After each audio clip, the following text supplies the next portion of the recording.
I will extol you, my God and King, and bless your name forever and ever. Every day I will bless you and praise your name forever and ever. Great is the Lord and greatly to be praised. His greatness is unsearchable. One generation, are you hearing this?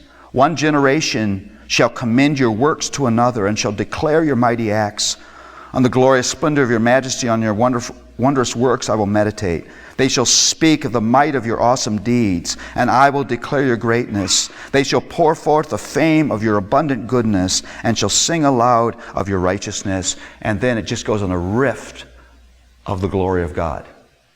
It's like a psalm guitar solo follows. Beautiful music.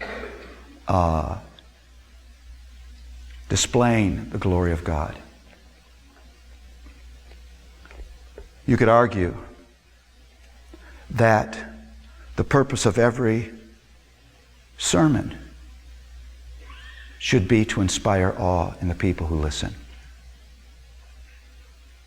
That's only going to happen if that sermon is prepared in awe and delivered in awe, or else it just becomes a lecture. You can argue that that's the purpose of parenting, that I would be used of God to draw my children into awe of God. Listen, that's the only thing that's going to work, because if you bring the Word of God to a child who's not in awe of God, it's so easy for that child to blow off the Word of God. But you bring the Word of God to a child who's already in awe of the one who wrote it, the child is predisposed to listen. That's what parenting is about. It's what every ministry of the church should be about. If you have women's ministry, it's got to be something more than just offering women a chance to fellowship and make Victorian baskets. I don't even know what a Victorian basket is, but it just sounded right. You want to give women back their awe again. It's good for men to fellowship with one another, but what is the goal of that fellowship? It should be to give men back their awe of God again.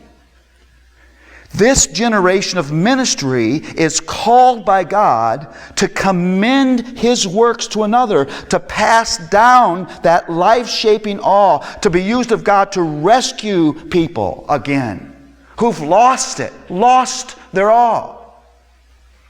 Now, what lost means is this: you're always living in awe of something, because that's the way your heart works. And if it's not awe of God, it's awe of something else. And you know this will hurt your feelings, but the easiest replacement is your awe of you.